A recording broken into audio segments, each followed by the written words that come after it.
Queens premier league ಇದು ಶುರುವಾಗಿದ್ದು mostly Mahesh ಗೌಡ್ರ ತಲೆ ಒಳಗೆ RCB ಅವ್ರು ಗೆದ್ದ ಮೇಲೆ, RCB ಗರ್ಲ್ಸ್ ವಿಂಗ್ ಗೆದ್ದ ಮೇಲೆ.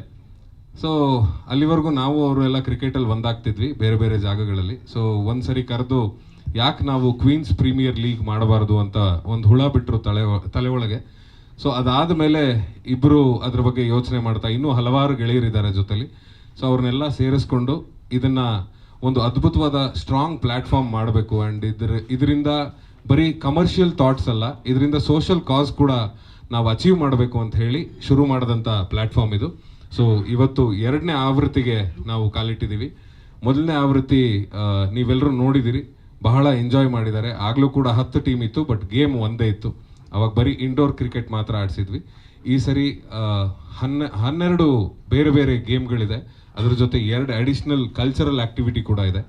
ಸೊ ಇದಿಷ್ಟನ್ನು ಇಟ್ಕೊಂಡು ಒಂದು ಒಳ್ಳೆ ಫಾರ್ಮ್ಯಾಟ್ನ ಮಾಡಿ ಈ ಸರಿ ಒಂದು ಸೋಷಲ್ ಕಾಸ್ನ, ಯಾಕಂದರೆ ಲಾಸ್ಟ್ ಇಯರ್ ನಾವು ಕಾಲೇಜು ಮಕ್ಕಳನ್ನು ತರಬೇತಿ ಕೊಡಿಸಿ ರಂಗಭೂಮಿಯಿಂದ ಸಿನಿಮಾಗೆ ಅಥವಾ ಸೀರಿಯಲ್ಗೆ ಕರ್ಕೊಂಬರುವಂತಹ ಒಂದು ವೇದಿಕೆಯನ್ನು ಕ್ರಿಯೇಟ್ ಮಾಡಿದ್ವಿ. ಅದಕ್ಕೋಸ್ಕರ ನಾವು ಇದರಿಂದ ಬಂದಂಥ ಹಣ ಆ್ಯಕ್ಚುಲಿ ಬಂದಿಲ್ಲ, ಆದರೂ ಕೈಯಿಂದ ಹಾಕಿ ನಾವು ಅದನ್ನು ಮಾಡಿದ್ವಿ, ಯಾಕಂದರೆ ಒಪ್ಕೊಂಡಿದ್ದೀವಿ ಅನ್ನೋ ಕಾರಣಕ್ಕೆ. ಈ ಸರಿ ಕೂಡ ಇದನ್ನು ಡ್ರಗ್ ಫ್ರೀ ಕರ್ನಾಟಕ ಅನ್ನುವಂಥ ಒಂದು ಅಭಿಯಾನಕ್ಕೆ ನಾವು ಕೈ ಜೋಡಿಸ್ತಾ ಇದ್ದೀವಿ.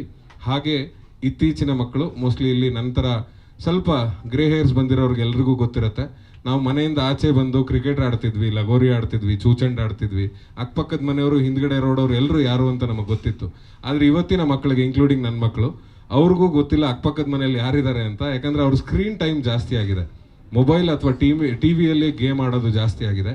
ಅದರಿಂದ ಹೊರಗೆ ಬಂದು ಒಬ್ರನ್ನೊಬ್ರು ಬೆರೆತು ಬೇರೆ ಮಕ್ಕಳ ಜೊತೆ ಬೆರೆತು ಆಟ ಆಡೋದನ್ನು ಕಲೀಲಿ, ಅವ್ರಿಗೂ ಸ್ವಲ್ಪ ಸೋಷಿಯಲ್ ರೆಸ್ಪಾನ್ಸಿಬಿಲಿಟೀಸ್ ಬರಲಿ ಅನ್ನೋ ಯೋಚನೆಯಲ್ಲಿ ಈ ಸರಿಯ QPL 2ನ ನಾವು ಆಯೋಜನೆ ಮಾಡ್ಕೊಂಡಿದ್ದೀವಿ. ಆ್ಯಂಡ್ ಬೇಸಿಕಲಿ ಇದೆಲ್ಲದನ್ನು ಹೇಳೋಕ್ಕಿಂತ ಮುಂಚೆ ನಾವು ಅದಕ್ಕೆ ಯಾವ ರೀತಿ ತಯಾರು ಮಾಡ್ಕೋತೀವಿ ಅನ್ನೋದು ಮುಖ್ಯ ಆಗುತ್ತೆ. ಆ್ಯಂಡ್ ಯಾಕೆ ಇದನ್ನು QPL ಮೂಲಕನೇ ಹೇಳಬೇಕು ಅನ್ನೋದಕ್ಕೆ ಒಂದು ಸ್ಟ್ರಾಂಗ್ ರೀಸನ್. ಯಾಕಂದರೆ ನಾವು ಬೀಯಿಂಗ್ ಫೇಸ್ ರಮ್ಯಾ ಮೇಡಮ್ ಕರ್ಕೊಂಬಂದಾಗ ಅವರ ಮೂಲಕ ಒಂದಿಷ್ಟು ಮಕ್ಕಳಿಗೆ ಅಥವಾ ಒಂದಿಷ್ಟು ದೊಡ್ಡವರಿಗೆ ದಯವಿಟ್ಟು ಮೊಬೈಲಲ್ಲಿ ಆಟ ಆಡೋದನ್ನು ಕಡಿಮೆ ಮಾಡಿ ಅಥವಾ ಡ್ರಗ್ ಫ್ರೀ ಕರ್ನಾಟಕಕ್ಕೆ ಸಪೋರ್ಟ್ ಮಾಡಿ ಅಂದಾಗ ಮಾತ್ರ ಕೆಲವಷ್ಟು ಅಭಿಮಾನಿಗಳು, ಪ್ರೀತಿ ತೋರಿಸೋರು, ನಮ್ಮನ್ನು ಪ್ರೀತಿಯಿಂದ ಕಾಣೋರು ಎಲ್ಲರೂ ಮಾತುಗಳನ್ನ ಕೇಳ್ತಾರೆ ಅನ್ನೋ ಒಂದೇ ಒಂದು ಕಾರಣಕ್ಕೆ ಇದನ್ನು ಸೆಲೆಬ್ರಿಟೀಸ್ ಮೂಲಕ ಹೇಳುವಂಥ ಒಂದು ಸಣ್ಣ ಪ್ರಯತ್ನವನ್ನು ನಾವು ಮಾಡ್ತಾ ಇದ್ದೀವಿ.